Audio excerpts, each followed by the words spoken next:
Então, o título da minha palestra é Monitoramento Ambiental em Escala Nacional. Por que devemos, ou pelo menos deveríamos, utilizar indicadores biológicos? Bem, o monitoramento da qualidade de água do Brasil, ele é regulamentado pelos instrumentos da Política Nacional de Recursos Hídricos, nascida em 1997, e em relação aos critérios de qualidade para tanto águas doces como salobras e estuários, ela vem dessa resolução CONAMA 357 de 2005. E aí cada estado brasileiro, ele traçou dentro dos seus conselhos de recursos hídricos novas resoluções que nada mais são do que pequenos ajustes dessa resolução CONAMA para as realidades estaduais. Então, essa resolução, por exemplo, ela é um marco legal importante e ela estabelece critérios de qualidade, além dos critérios de qualidade, definição dos limites de lançamento de resíduos e efetivação do enquadramento dos corpos d'água. Então, na verdade, é isso que geralmente é desenvolvido no Brasil. Então, só para a gente ter aí uma visão geral, as classes de enquadramento que vão desde a classe especial, que são os usos mais nobres e mais restritos para a água, então, equilíbrio das comunidades naturais, proteção das comunidades aquáticas, etc., até os usos menos restritivos aqui, navegação e harmonia paisagística, por exemplo. Então, a gente tem o nosso monitoramento, ele tem como uma das metas estabelecer, então, esses critérios de qualidade para o planejamento dos recursos hídricos. E, basicamente, esses padrões de qualidade são dados a partir de parâmetros físicos e químicos de qualidade da água, que tem o exemplo de alguns parâmetros para as classes de água doce, para as águas doces, para a classe 1.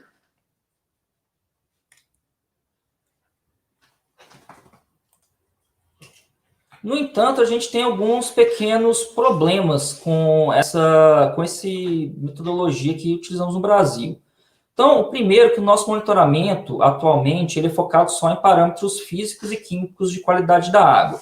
Por que isso não é apesar de ser muito importante, por que isso não é o mais adequado? Porque esses parâmetros que são monitorados, por exemplo, carga de nitrogênio, concentração de oxigênio, eles são parâmetros muito instantâneos. Eles não têm uma grande perenidade no ambiente. Então, são fontes que podem ser deturpadas muito rapidamente e o efeito também pode desaparecer rapidamente. Então, pode ter acontecido algum tipo de impacto, por exemplo, pontual e no ponto de vista do tempo, e que logo depois essa fonte ela desapareceu, mas então a gente não consegue, então, nesse monitoramento, ver que teve algum tipo de impacto. Já os organismos biológicos, o biomonitoramento, não. Como esses organismos eles estão ali vivendo naqueles ambientes, eles têm uma resposta a longo tempo. Outro problema no monitoramento do Brasil é que ele não segue uma padronização, porque ele é realizado por vários órgãos estaduais de meio ambiente, companhias de saneamento, etc. Então, a sazonalidade não é a mesma, então alguns locais fazem de 4 em 4 meses, outros de 2 em 2 meses. Os próprios parâmetros, então, alguns estados analisam vários parâmetros, outros estados menos parâmetros. E como eu já disse, como ele não consegue ter uma resposta de longo tempo, é necessário coletas periódicas. Então, isso acaba deixando o monitoramento muito caro também, porque sempre tem que estar se monitorando. Então, de 4 em 4 vezes ao ano, por exemplo, ou, por exemplo, no estado de Minas Gerais, aí, com esses 2 eventos de rompimento de barragem. Então, agora, no Rio Doce e Rio Paraupeba, você tem um monitoramento mensal. Além disso, a nossa rede ela é desbalanceada, tanto em relação ao tamanho dos rios e também extensão geográfica. O que eu quero dizer com isso? Essa aqui é a rede de até 2017, a gente vê que tem uma cobertura só em alguns estados. E cada cor dessa quer dizer que o monitoramento começou num ano diferente. Então, estados que começaram o seu monitoramento mais recentemente, eles não têm dados históricos, como, por exemplo, Minas Gerais, que nós temos aqui dados aí desde 1997. E, ao longo do tempo, são colocadas mais estações de monitoramento.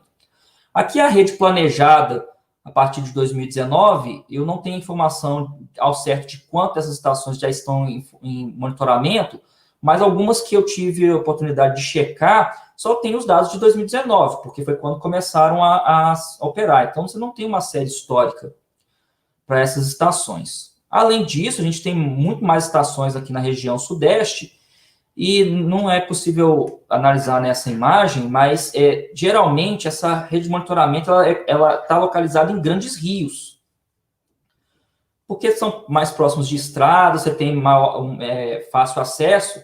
No entanto, se a gente for pensar na questão do tamanho dos cursos d'água, 80% da malha hidrográfica ela é composta de riachos de cabeceira, riachos de até terceira ordem. Então, esse monitoramento, ele, na verdade, ele não está refletindo a extensão dos nossos cursos d'água, porque só os maiores cursos d'água estão sendo monitorados. Então, eu não consigo, por esse monitoramento, dizer qual que é a real condição dos cursos d'água dos riachos de cabeceira, por exemplo, como os exemplos aí que a Gisele mostrou na apresentação dela. Bem, então, eu quero fazer agora um paralelo com o que é feito nos Estados Unidos, no monitoramento ambiental em escala nacional dos Estados Unidos. Então, a Agência de Proteção Ambiental dos Estados Unidos seria algo, se existisse no Brasil, seria alguma coisa, uma agência aí atrelada ao Ministério do Meio Ambiente, não necessariamente a ANA, porque a Agência de Proteção Ambiental trata de outros temas também, além da água. Mas, enfim, a Agência de Proteção Ambiental dos Estados Unidos ela é responsável pelo monitoramento, monitora todo o país, com exceção do Alasca e do Havaí, mas que já está sendo... já tem planos aí para colocar o Alasca e o Havaí dentro dessa rede de monitoramento. Então, o que aconteceu? Os problemas dos cursos d'água nos Estados Unidos aí, na década de 50, 60, 70... o estado dos cursos d'água era muito parecido com o que temos no Brasil hoje. Então, nessa foto aí mesmo, a gente vê que é um rio não seguro, então não proibido de pescar, proibido de nadar e exercer outras atividades relacionadas com o contato primário, que é o que acontece com muitos cursos d'água hoje no Brasil. Então, em 1972, o Congresso americano ele instituiu uma lei das águas, que é a Clean Water Act, e um dos artigos aí da Clean Water Act fala da questão de restaurar e manter a integridade física, química e biológica dos recursos hídricos dos Estados Unidos, assegurando proteção da vida selvagem e atividades recreativas. Na verdade, é o mesmo princípio da nossa lei de recursos hídricos aqui no Brasil, a 9433/97. Com a diferença que a nossa legislação ela não inseriu o indicador biológico dentro das suas diretrizes. Apesar que alguns estados podem fazer isso nas suas resoluções específicas. O próprio estado de Minas Gerais, ele apontou que iria fazer, mas ainda não regulamentou isso. E isso já tem aí bons 11 anos. Bem, o que aconteceu de 1972 até 2002. Então, 30 anos depois, então, a sociedade foi a Agência de Proteção Ambiental dos Estados Unidos e perguntou, então, como estão os nossos cursos d'água depois de 30 anos da Clean Water Act? Bem, a Agência de Proteção Ambiental não sabia muito bem. Então, o que eles fizeram? Eles começaram, então, a rever os estudos que foram desenvolvidos aí ao longo dos anos. Mas, enfim, existe um problema de qualidade de água? Se sim, qual que é a extensão? Ou seja, esse problema, ele é local, ele está no país todo, ele está só numa região, ou na costa leste, ou na costa oeste? Problema generalizado ou pontual? Quais estressores ambientais, ou seja, é o excesso de sedimento, excesso de fósforo, ou é degradação da mata ripária? O que está prejudicando os rios americanos? E, na verdade, eles não sabiam.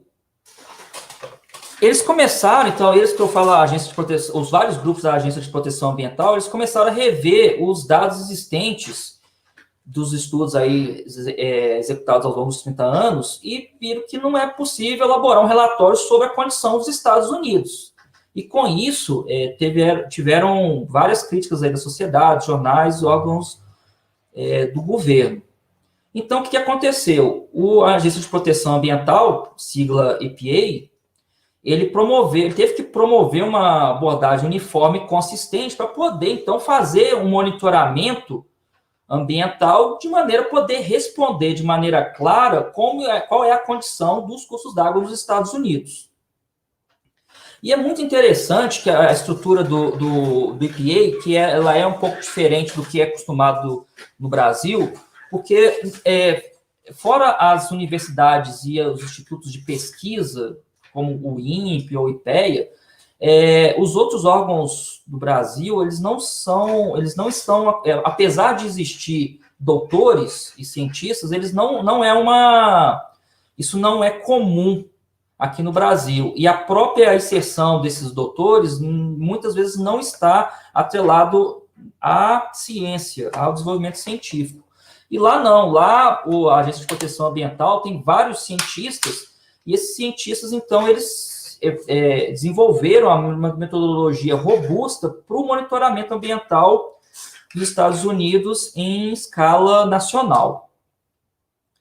Então, a partir de 1989, o EPA ele já havia desenvolvido o monitoramento ambiental, só que ele só foi feito em algumas partes dos Estados Unidos, principalmente na costa oeste, e também, se não me engano, no EPA de Ohio. Então, era o EPA de Ohio e o EPA do Oregon que iniciou aí essa iniciativa desse monitoramento. Então, a partir dessas ferramentas desses dois EPAs, então, foi construído, então, um programa em nível nacional. Então, isso através de ferramentas científicas para monitorar a condição dos recursos aquáticos e a importância dos estressores. E, basicamente, e isso foi muito importante, ele foi focado em duas áreas muito fortes: o desenho amostral e os indicadores ecológicos. E, a partir disso, então, foram criadas medidas biológicas que pudessem ser geradas e interpretadas de forma consistente em todo o país. Então, o que foi feito? Uma metodologia padronizada para ser executada em todo o país, e a partir dessa... E por ser padronizada, ela permite não só uma comparação regional, mas também multitemporal. Então, a partir dessa metodologia, é possível monitorar ao longo do tempo os recursos hídricos dos Estados Unidos e conseguir ver se há uma evolução ou não, uma regressão em relação ao impacto desses estressores nos cursos d'água. E a partir disso, então, eles têm um retrato muito fiel do que acontece nos Estados Unidos. E aí, em 2006, foi, então, implementado aí o Weathable Stream Assessment. O Weathable, que são rios... são que a gente pode fazer uma tradução livre de vagueáveis, são os rios até quinta ordem, que cobrem que vão até mais ou menos a cintura de um adulto de estatura mediana. E esse foi o primeiro resumo estatisticamente sólido da condição ecológica que foi realizada entre 2000 e 2004. Então, entre 2000 e 2004 foi feito esse levantamento com teste da metodologia. E a partir disso, então, com essa consolidação, foi possível, então, estabelecer um programa de monitoramento efetivo para os Estados Unidos. E uma coisa que é muito interessante é que esse monitoramento ele não precisa ser feito mensalmente ou anualmente. Então, o esquema que eles implementaram foi que em um ano se faria os riachos, o wettable, depois os rios, depois os estuários, depois as wetlands, as áreas úmidas, depois os lagos e ponds, que são reservatórios, e depois, então, de 5 anos, pode novamente monitorar, por exemplo, no caso, os riachos. E por que foi construído dessa forma? Porque as mudanças não são tão instantâneas assim nos cursos d'água. Então, nesse período aí de 5, 6 anos, é possível avaliar se o que está sendo implementado de política pública, se isso está sendo refletido realmente nos cursos d'água. Então, é uma outra vantagem desse tipo de abordagem utilizada nos Estados Unidos. Então, a metodologia foi padronizada, foi criado, então, um relatório sobre a condição ecológica de todos os rios e riachos dos Estados Unidos. Então, foi descrita a condição ecológica desses sistemas e utilizou o indicador biológico como resposta dos estressores, porque como esses organismos estão vivendo dentro dos cursos d'água, se o curso d'água não tiver uma condição para dar sustentabilidade para a vida desses organismos, ele não é um curso d'água saudável. E aí isso vai muito além da qualidade dos parâmetros físicos e químicos que monitoramos no Brasil, porque tem a ver também com a qualidade do sedimento do rio, com a morfologia, com a condição da mata ripária. Então, tem também a ver com a questão da estrutura física do curso d'água, e não apenas com a qualidade de água em si. Também foi possível, então, identificar e ranquear a importância relativa dos estressores químicos e físicos que afetam a condição dos ecossistemas aquáticos. Então, é possível quantificar se o que está tendo maior impacto nos cursos d'água é carga de nitrogênio ou carga de fósforo, ou se é salinidade. E tudo isso feito aí com protocolos padronizados de amostragem, processamento, interpretação dos principais indicadores de condições biológicas e estressores. Só para vocês terem ideia, esse foi o desenho amostral utilizado entre 2000 e 2004. Então, foram coletados dados em 1.392 sites, riachos, né? Rios e riachos. E interessante porque, para vocês terem ideia, cada ponto desse precisa de um dia inteiro de coleta para ser realizado, porque é uma coleta muito complexa. A Gisele até mostrou um pouco de como é feita essa coleta, mas não tem como fazer mais do que um rio no dia, porque a metodologia realmente ela explora bem tanto a questão questão física do riacho, mata ripária, etc. E uma outra coisa que é importante é que essa rede ela é uma rede probabilística, espacialmente balanceada. O que isso quer dizer? Esses pontos aí que estamos vendo, eles não são escolhidos por questão, por distância de cidade ou por localização. Na verdade, eles são sorteados pelo computador e eles têm que ser amostrados custe o que custar. Claro que quando não é possível chegar num curso d'água, tem um esquema de substituição, mas ele tem que ser aleatório também. Não pode ter o viés de coleta nessa metodologia. Por quê? Porque o objetivo é amostrar esses 1.392 locais, e que em 2014 já eram 1.800 sites. Então, é mostrar esses 1.392 locais e utilizar esses dados para refletir expandir, então, para todos os cursos d'água dos Estados Unidos. Claro que aí é um resultado regionalizado. Nesse mapa aí a gente está vendo, então, a regionalização que eles utilizam nos Estados Unidos, que são ecorregiões, que é um conceito que a gente não utiliza no Brasil, mas seria alguma coisa entre uma subdivisão do bioma, utilizando aí também questões como relevo e fitofisionomia, também como forma de dividir, então, os biomas. Seria algo próximo a isso, mas realmente a gente não tem a gente não tem essa classificação de ecorregião no Brasil. E E como que o indicador biológico ele dá a resposta para o ambiente? Através de índices multimétricos. Então, o índice de integridade biótica, que é um nome que atualmente é comumente chamado de índice multimétrico, ele é um índice sintético, porque ele sintetiza vários atributos, métricas biológicas. Então, ele é uma síntese de riqueza, que é o número de espécies, abundância das espécies mais tolerantes ou mais sensíveis a impactos e aos estressores. Também tem características de respiração, da questão alimentar dos organismos. Então, são vários atributos que são sintetizados no índice. Então, por exemplo, esse índice que foi desenvolvido aqui para uma região do Cerrado, no Brasil, ele está mostrando aqui que os pontos amostrados eles têm um gradiente entre sites que tenham uma qualidade pobre e uma qualidade boa. E, na verdade, essa qualidade boa e essa qualidade pobre, ela é utilizada, então, para ser expandida e mostrar qual que é a condição dos cursos d'água. Além disso, ela é utilizada para ver o quê? Qual que é a probabilidade de um estressor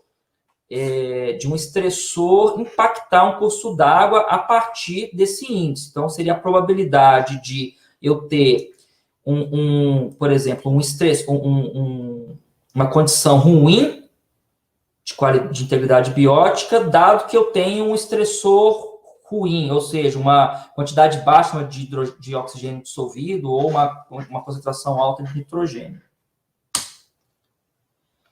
E, geralmente, esses índices, existem várias adaptações, mas um esquema geral que pode ser resumido aqui por esse trabalho, basicamente é o quê? Você coletar os dados em campo, fazer um cálculo dessas métricas biológicas, determinar condições de referência. Isso aqui é muito importante, porque é determinar quais são os locais minimamente impactados. Porque o que nós esperamos é o quê? Qual que é a resposta dos indicadores biológicos nessas condições de referência, nesses sites, para, a partir deles, a gente poder fazer aquele gradiente que eu mostrei na tela anterior. Então, seleciona as métricas, seleciona, então, o peso das métricas, valida esse índice a partir de estressores conhecidos. Depois a gente pode, então, dividir em faixas, 3 faixas, 5 faixas, 4 faixas, isso não tem muita importância. O que é importante é que a gente consegue, então, pegar os cursos d'água e poder criar um gradiente aí entre ruim e excelente.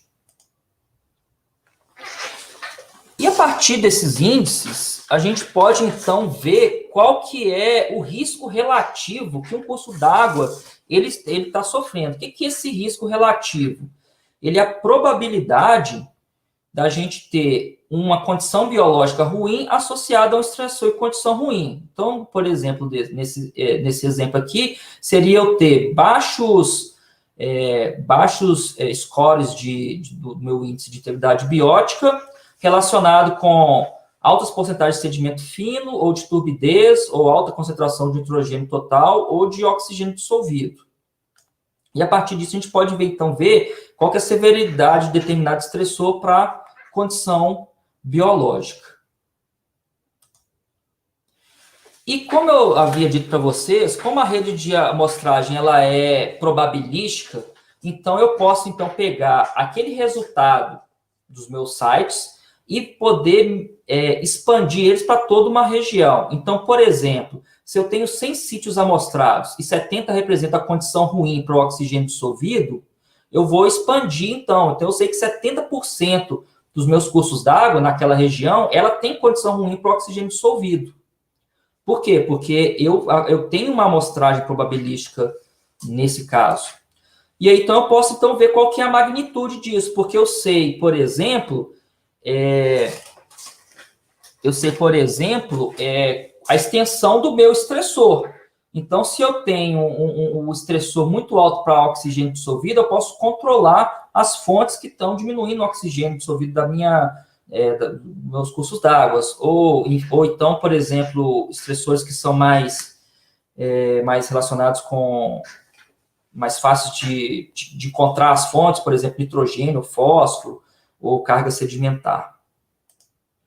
Então, por exemplo, lá nos Estados Unidos, o que eles encontraram em 2008? Que 42% dos cursos d'água dos Estados Unidos estavam numa condição ruim e que 28% numa condição ecológica boa. Os principais estressores, então, nitrogênio dissolvido, fósforo total, distúrbios na vegetação ripária, ou seja, remoção da mata ciliar e deposição de material fino.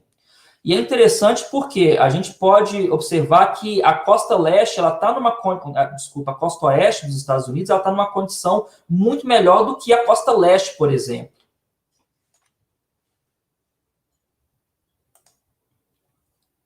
E é possível fazer uma comparação multitemporal. Então, aqui a gente tem o exemplo do levantamento que foi feito em 2000 e 2004 e depois repetido em 2013 e 2014.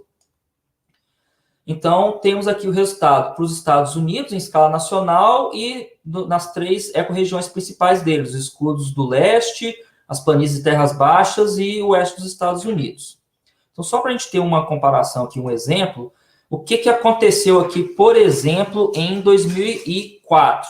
Então, a gente sabia que o risco relativo, a extensão relativa do risco de nitrogênio atingia 31% dos cursos d'água dos Estados Unidos.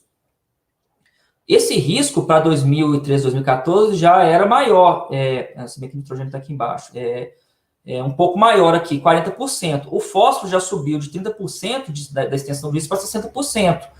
Os outros estressores estão mais ou menos nas mesmas quantidades de 2000 e 2004. E a gente então pode ver, isso aqui é a extensão do estressor, ou seja, qual que é a porcentagem de cursos d'água dos Estados Unidos que são afetados por esses estressores.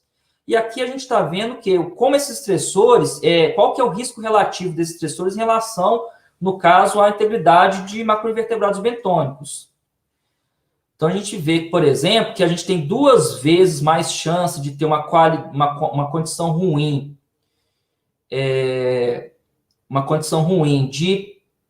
isso aqui é nitrogênio, uma condição ruim em nitrogênio, 2 vezes mais chance de ter a condição ruim da integridade biótica em relação ao nitrogênio. Então, a probabilidade é maior aqui para o nitrogênio do que, por exemplo, com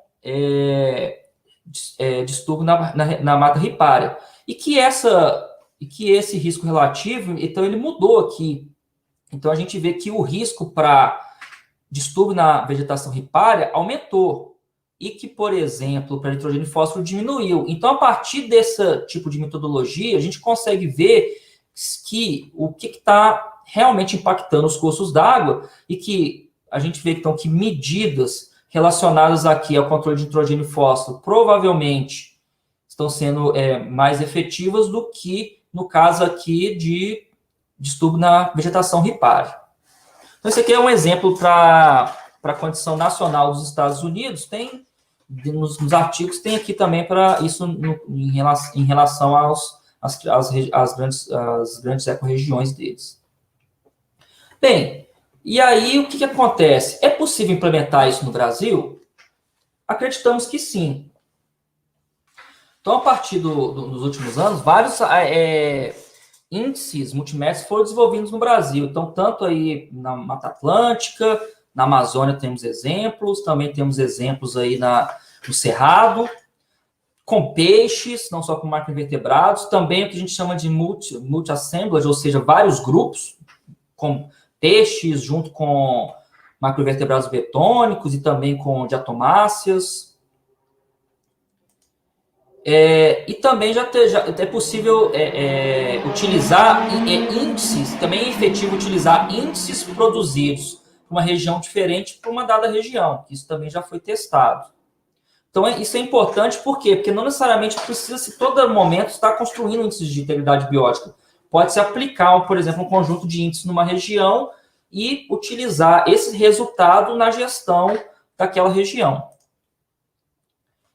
Então, por exemplo, aqui, como eu havia falado, então, aqui o exemplo de Minas Gerais, que em ter a base legal para o monitoramento biológico, ela é possível. Então, aqui é uma resolução de Minas Gerais que estava dizendo aqui que pode-se utilizar indicadores biológicos, além dos tradicionais indicadores físico-químicos, mas que tem que definir que vai ser definido posteriormente.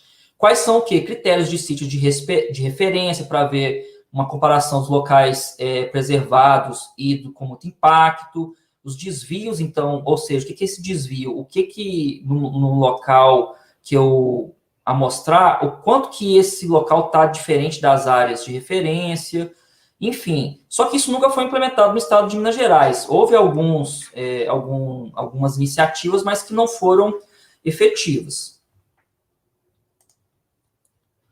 Bem, mas a universidade, ela tem dado boas respostas e, por exemplo, aqui é um exemplo do nosso grupo de pesquisa, aqui em Minas Gerais, que primeiro criou um índice multimétrico aí para 4 bacias no Cerrado, e depois de criar os índices, foi feito, então, o estudo de avaliar, então, quais estressores e qual a extensão desses estressores nessas 4 bacias hidrográficas.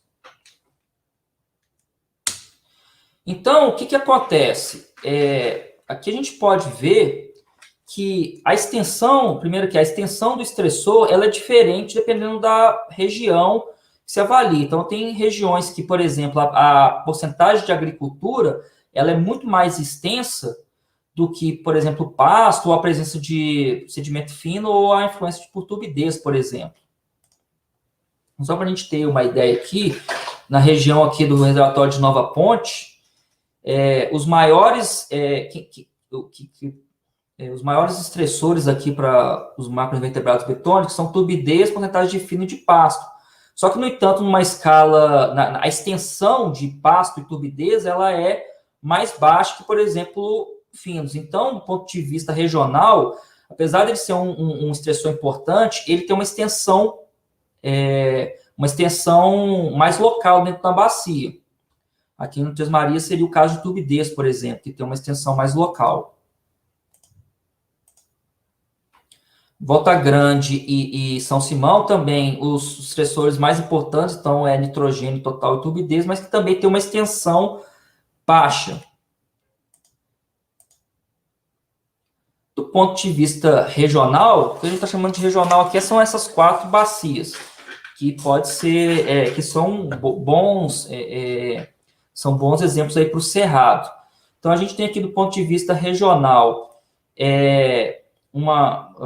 a turbidez, a porcentagem de fino, a turbidez mais baixa, a porcentagem de fino aqui mais ou menos 20%, e a grande extensão aqui da agricultura, que seria então o estressor mais importante dentro aqui do risco relativo para macroinvertebrados bentônicos. E lembrando aqui que a agricultura, ela pode ser uma medida indireta para um ou mais estressores, porque áreas agrícolas, então, pode ter maior carga de sedimento fino, que isso vai impactar também na turbidez do curso d'água, etc. Então, como conclusões, o que eu quero deixar aqui para vocês? Que uma metodologia padronizada, ela é robusta para uma avaliação ao longo do tempo. Indicadores biológicos respondem a uma série de distúrbios antropogênicos. A possibilidade de identificar os principais estressores associados às piores condições biológicas. Então, a possibilidade de avaliar a magnitude, ou seja, não só o que mais impacta, mas qual a extensão desse estressor, porque dessa maneira eu posso atacar esse estressor de medidas mais locais ou mais regionais. Então, por exemplo, a agricultura tem que ser uma gestão mais em nível regional, porque ela está se estendendo por toda a região de estudo, no caso desse exemplo meu. Já os outros estressores, não, eles são mais localizados mais pontualmente, então eu posso ter medidas ali mais locais para poder controlar esses estressores. Então, isso é uma avaliação integrada da qualidade ambiental, mas o que é importante, então? Então, como avançar nisso no Brasil? Eu acho que, primeiro, ter uma mudança na base legal, regulamentando o monitoramento biológico e a utilização dessas ferramentas para poder ter realmente um retrato não enviesado da condição da qualidade das águas do Brasil. E também acredito que precisa da necessidade de uma ação coordenada da Agência Nacional de Águas. Muito obrigado.